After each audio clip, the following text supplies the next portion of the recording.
안녕하세요. 행복한 당신과 함께하는 낭만독백입니다. 오늘 제가 소개해 드릴 책은 지적인 현대인을 위한 지식 편의점입니다. 저자는 이시안, 흐름출판사 책이고요. 이 책은 현대인을 위한 교양 입문서로 자리매김하고 있는 지식 편의점 시리즈 중 마지막 편입니다. 1권은 생각하는 편이었고 2권은 문학, 인간의 생애 편이었죠. 세 번째 지식 편의점은 과학, 신을 꿈꾸는 인간 편으로 인공지능까지 도달한 현대에 과학을 통해 인간의 존재에 대한 물음을 제기합니다. 이 책에서는 14권의 철학, 과학 고전을 통해 인류사의 변곡점에서 지대한 영향을 끼친 과학을 탐구해 봅니다. 함께 가보실까요? 인류는 무엇이 되려 하는가? 유발 하라리의 호모데우스. 당신이 만년을 살 수 있다면? TVN 예능 프로그램 문제적 남자의 기획에 참여하고 출연한 적이 있습니다. 프로그램 초창기 컨셉트는 똑똑한 사람들은 보통 사람들과 어떤 식으로 다르게 생각하는지 그 생각의 과정을 보여주자라는 것이었어요. 단순히 퀴즈의 정답을 맞히는 것이 아니라 서술형으로 대답해야 하는 문제를 주고 전문적 남자라고 하는 저 같은 사람들과 면접 형식으로 문답을 진행했습니다. 글로벌 기업 면접, 대기업 면접, 입학시험 면접, 세계 명문대학교 면접 문제 등 다양한 문제들이 출제되었죠. 지금은 세계적인 대스타가 되어서 쳐다보기도 힘든 방탄소년단의 RM과 삼성의 면접 문제를 가지고 압박 면접을 진행했던 에피소드가 가장 기억에 남습니다. 개인적인 에피소드 말고 방송 전체적으로 인상에 남았던 문제는 옥스퍼드 대학교의 면접 문제로 당신이 만년을 살 수 있고 그것이 당신의 선택사항이라면 그렇게 하시겠습니까? 였어요. 단 혼자만 그럴 수 있고 다른 사람은 세월의 흐름을 그대로 따른다는 전제였죠. 이 문제가 연예인 패널들에게 출제되기 전 제작진 사이에서는 의견이 반으로 갈리지 않을까 예측했는데 촬영에 들어가니 놀랍게도 한 명을 제외하고 모두 만년을 살지 않겠다고 했습니다. 주위에 사랑하는 사람도 다 죽고 매번 가슴 아픈 이별을 해야 하는 세월을 견딜 수 없다는 이유에서였어요. 만년이라니 짐작조차 안 되는 세월입니다. 신석기 시대 문명이 8천년에서 만년 전으로 추정되니까 만년을 산 사람이 있다면 빗살무늬 토기에 물을 받아 먹으면서 돌도끼를 갈았던 거예요. 공인된 기록은 아니지만 뉴욕타임즈에서 소개한 역사상 가장 오래 산 사람은 1677년에 태어나서 1933년에 사망했다는 중국 청나라 사람 이경원입니다. 그러니까 256살을 산 겁니다. 24명의 부인을 만났고 180명의 후손을 보았습니다. 그의 고손자들도 그보다 먼저 죽었다는 얘기죠. 뉴욕타임즈에 이경원이 보도되었지만 워낙 의심스러운 기록인 탓에 공식적으로 기네스북에 오르진 못했어요. 2021년 기네스북은 푸에르토리코의 112세 에밀리오 플로레스 마르케스를 생존해 있는 세계 최고령 남성으로 인증하고 있습니다. 그동안 기네스북에 오른 사람들을 보면 대부분 110세에서 120세 정도입니다. 그러니까 인간의 자연 수명의 한계는 이 정도가 아닐까요?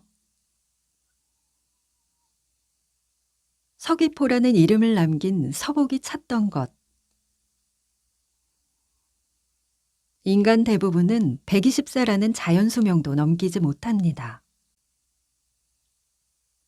질병, 전쟁, 기아, 사고, 극단적 선택 등 많은 이들이 그 전에 죽습니다.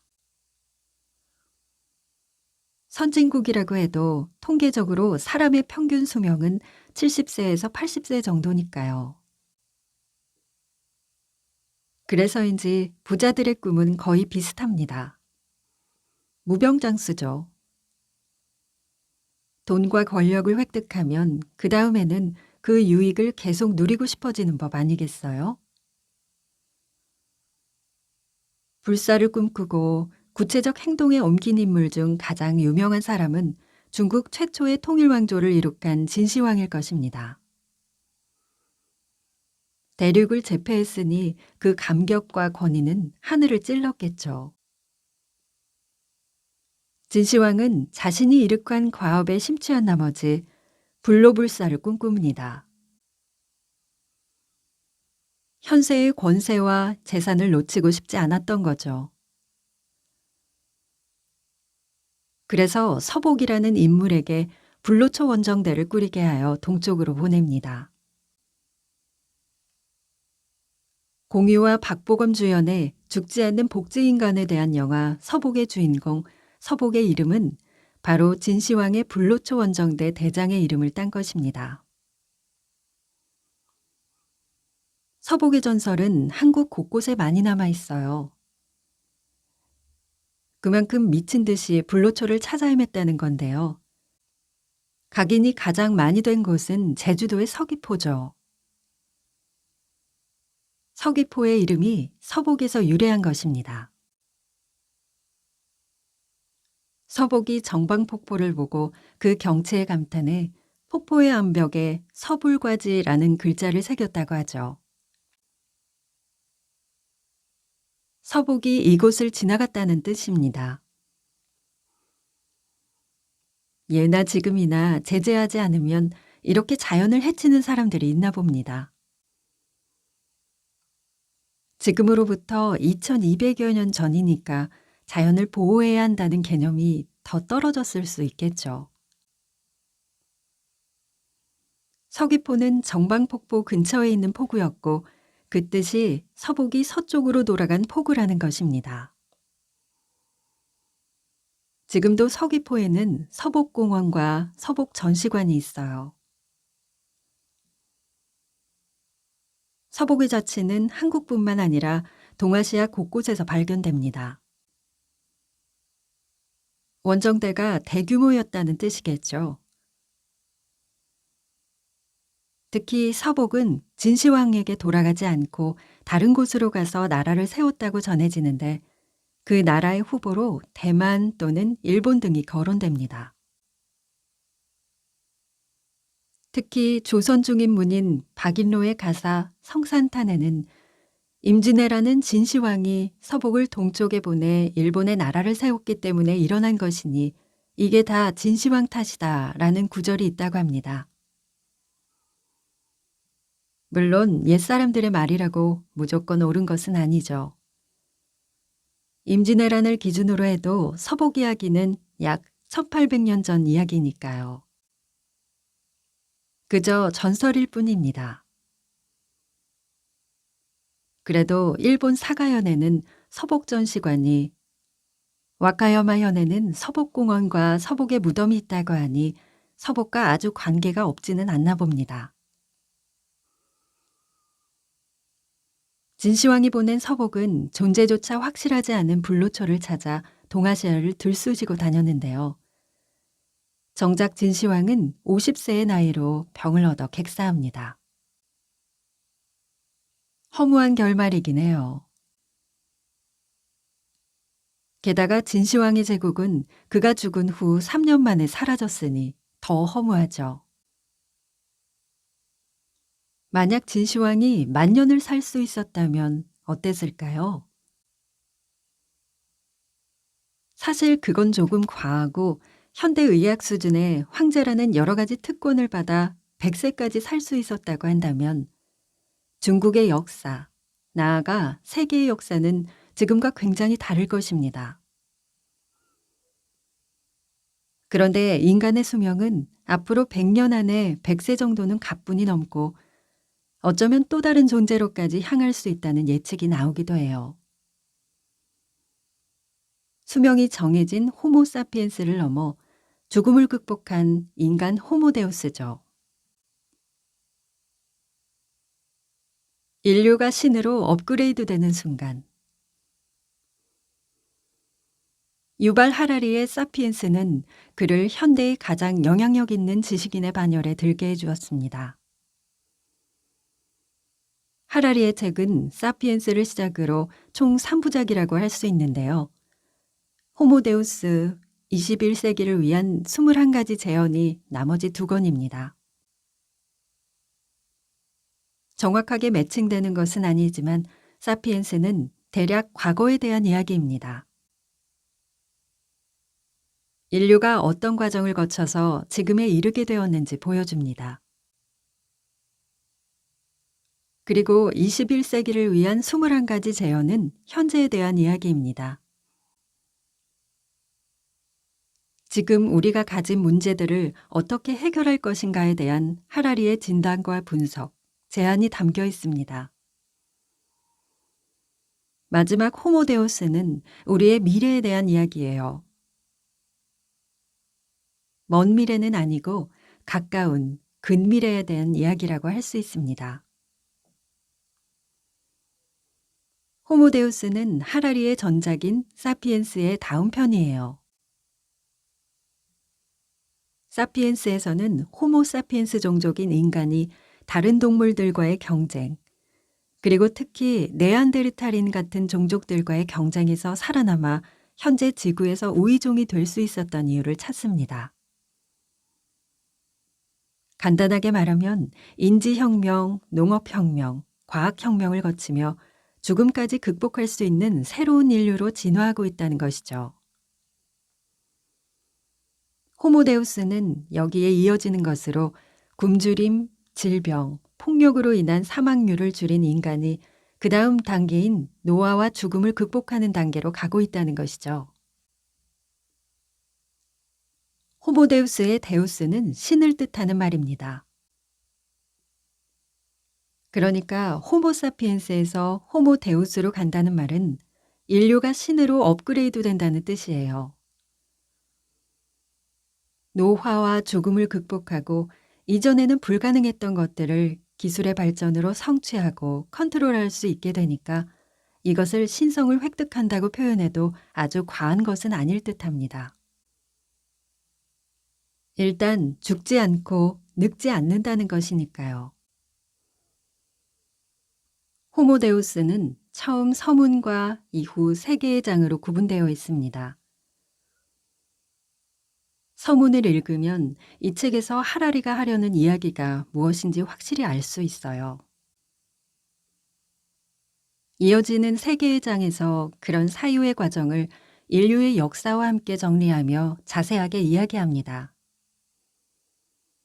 그러다 보니 인류 역사에 대한 전체적인 논의는 사피엔스와 겹치는 부분이 있어요. 다만 이 책에서는 그 부분을 과학과 엮어서 조명하고 있습니다. 일부를 요약하면 인간이 동물과 달리 경쟁력이 있었던 이유가 여러 명이 유연하게 협력할 수 있도록 상상의 힘을 발휘할 수 있었기 때문이라고 합니다. 2부를 통해서는 그러한 인간들이 세계를 어떻게 구성하고 유지해 왔는가에 관해 이야기하는데요. 종교라는 스토리텔링 체계에서 인본주의로 그 구성하는 힘의 근간을 발전시켜 왔다는 것입니다. 신에 대한 믿음이 인간에 대한 믿음으로 바뀌는 과정입니다. 3부를 통해서는 인본주의의 꿈을 실현하는 과정에서 나오는 포스트 인본주의의 기술들이 인본주의의 근간을 흔들게 될 것이라고 이야기합니다. 인간의 몸은 유전자로, 그리고 정신은 알고리즘으로 파악할 수 있다는 것입니다. 파악 가능하다는 것은 그것을 개조하거나 업그레이드하는 것도 가능하다는 얘기거든요. 인간의 의지는 인본주의에서 가장 중요한 요소인데 이 의지를 맞춤으로 얻을 수 있다면 이것은 딜레마 상황이 될 수밖에 없습니다. 인류의 멸망과 호모데우스의 탄생. 하라리가 생각하는 기술 인본주의에 대한은 데이터입니다. 18세기 인본주의는 신중심 세계관에서 인간중심 세계관으로 이동하며 신을 밀어내었는데 21세기에는 인간중심 세계관에서 데이터 중심 세계관으로 이동함으로써 인간을 밀어내게 된다는 것입니다.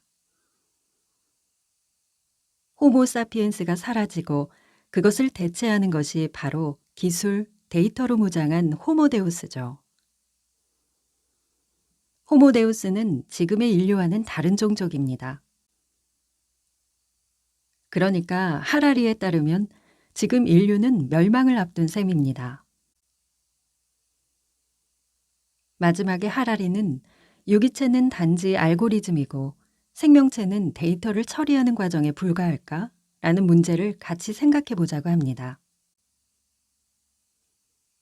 지금까지 자신이 그렇게 말해놓고 과연 그럴까 묻는 것이나 다름없으니 조금 이상한 화법이죠. 독자들의 반발을 살 것이라는 것을 알고 있기 때문에 단정적인 결론을 피하려는 의도 같습니다. 하지만 지능과 의식 중 의식 없이 지능만 가진 알고리즘이 우리 자신보다 우리를 더 잘 알게 되면 우리에게 어떤 일이 생길 것인가를 생각해 보자는 그의 말은 현재 AI, 자율주행, 메타버스 등 여러 가지 기술 발전의 방향을 보면 그대로 예언처럼 들리면서 호모데우스로의 진화는 피할 수 없는 것으로 느껴지게 합니다. 데이터, 심장 제세동기와 피질 직결 인터페이스. 마케팅의 아버지라 불리는 필립 코틀러는 마켓 5.0이라는 책에서 마케팅에 대한 새로운 개념을 제시하며 데이터 기반의 마케팅에 대해 말했습니다. 어느 날 집으로 임산부 물품 카탈로그가 배송되면서 아버지가 딸의 임신 사실을 알아채게 된 일이 있었습니다. 대형마트에서는 딸이 샀던 물품을 보고 그녀가 임신했을 거라는 사실을 인지하고 그와 관련된 카탈로그를 보냈다는 거예요. 딸은 졸지에 아버지에게 임신 사실을 고백하게 되었는데 이 경우 데이터가 진실보다 앞섰던 거죠. 데이터는 이미 우리 자신보다 우리를 더 자세히 알기 시작했어요. 인터넷과 컴퓨터 성능의 향상은 빅데이터를 다룰 수 있게 만들었고 AI는 빅데이터의 의미를 부여해 알고리즘을 찾아내게 하고 있습니다. 하라리가 예측한 호모데우스로의 진화는 이미 시작된 셈이죠. 축구선수 손흥민과 영국 프리미어리그 토트넘에서 함께 뛰며 한국인에게도 잘 알려진 크리스티안 에릭센이라는 덴마크 선수가 있습니다. 이 선수는 2020년 유럽 축구 선수권 대회 조별리그 핀란드전에서 심장마비로 쓰러졌는데요. 다행히 응급조치를 통해 목숨을 건졌습니다. 그리고 심장 제세동기 삽입 수술을 받았습니다. 심장 제세동기는 몸에 부착된 기계가 심장의 불규칙한 박동을 감지하게 되면 전기 충격을 통해 정상적인 맥박을 찾도록 도와주는 기계입니다. 에릭센은 이 기계의 도움으로 프리미어 리그에 복귀해 선수 생명을 이어나갈 수 있었습니다. 예전 같으면 이미 목숨을 잃어도 이상하지 않은 상황이고 다시는 축구를 못했을 수도 있는데 기계의 도움으로 그는 꿈을 접지 않고 오히려 전 세계 많은 사람들에게 용기와 영감을 주는 도전을 하게 된 것입니다.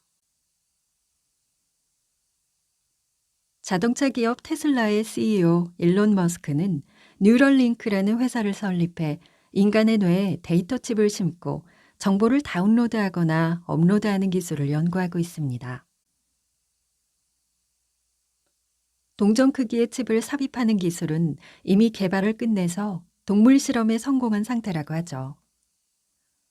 인간의 두뇌를 컴퓨터에 직접 연결한다는 생각은 무척 위험하지만 뉴럴링크는 이를 두고 치매에 걸린 사람들에게 굉장히 유용한 의학적인 용도라고 이야기하고 있어요. 하지만 어떤 인간 개조 프로젝트도 처음의 목적이 의학이 아니었던 적은 없었어요. 그러다 인간 강화로 향하는 것이죠. 머스크는 공개석상에서 AI의 성능이 계속 발달하니 인간이 이 AI에 지지 않기 위해서는 인간 자체가 AI처럼 되어야 한다라고 대놓고 주장합니다. 그 방법 중 하나가 컴퓨터를 인간의 두뇌에 직접 연결하는 피질 직결 인터페이스라고 보고 이런 연구를 하는 것이죠. 계획대로 된다면 인간은 컴퓨터를 머릿속에서 가동할 수 있다는 거예요. 태국 여행을 떠나기 전날 태국어 패치를 사서 자신의 머릿속에 깔면 태국어를 할 수 있게 되는 날이 올 수 있다는 얘기죠. 평범한 사람들이 사인한 과학과의 계약서. 이미 인류는 호모데우스로의 진화 방향을 되돌릴 수는 없을 듯합니다.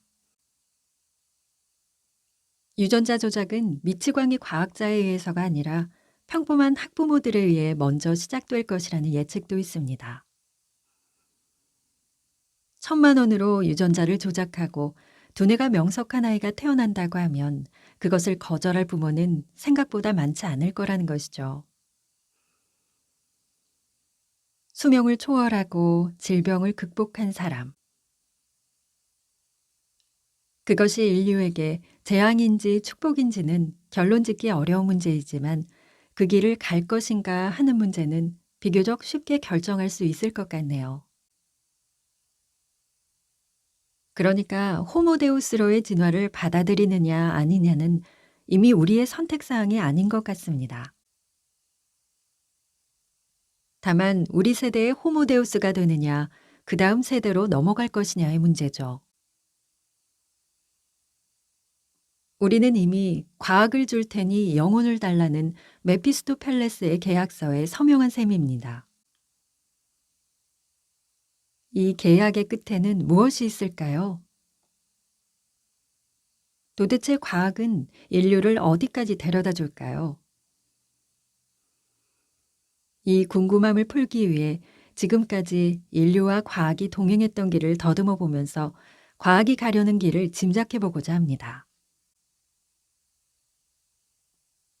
인류가 과학과 체결한 계약을 검토해 보면 우리의 계약서가 메피스토펠레스의 제안처럼 영혼을 담보한 계약인지 아니면 무조건 인류에게 유리한 계약인지 알 수 있지 않을까요? 그나저나 이건 조금 다른 질문이지만 어떻게 보면 같은 결의 질문인데요. 여러분은 만약 죽지 않는 몸을 선택할 기회가 온다면 어떤 선택을 하실 건가요? 이 책에 대해 궁금해하시는 분들을 위해 각 장에 대해 설명해 드릴게요. 1장에서는 스스로에 대한 통제권을 가지고 수명까지 연장하려는 인간. 과학은 인간을 신으로 만들어주는 열쇠인가에 대해서 다룹니다. 2장은 신의 지배를 받은 중세시대. 신을 대체하는 루키로 등장한 과학의 영향력을. 3장은 자연 법칙의 원리를 효율적으로 설명할 수 있는 과학. 종교에서 과학으로 바뀐 사고의 기준에 대해 담고 있습니다. 4장은 모든 현상의 근거로 여겨지던 과학이 맞닥뜨린 난제. 과학은 절대 진리인가 아닌가에 대한 이야기를. 5장은 인류의 지식에 빛을 비추며 인식의 영역을 넓혀준 과학. 그 과학의 부메랑과 명암에 대해 이야기합니다. 6장은 인간이 진화하기 위해 이용하는 과학. 인간은 초월적 존재가 될 수 있는가를 다루고 있고요. 마지막 7장에서는 인공지능의 등장, 진화한 인간은 신인류가 되어간다. 우리가 지켜온 인간성은 사라지는 것인가 라는 주제에 관해 다루고 있습니다.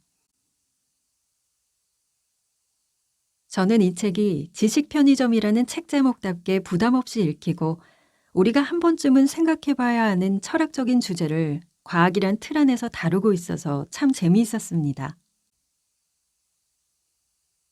오늘도 책과 함께하는 깊이 있는 하루 보내세요. 낭만 독백이었습니다.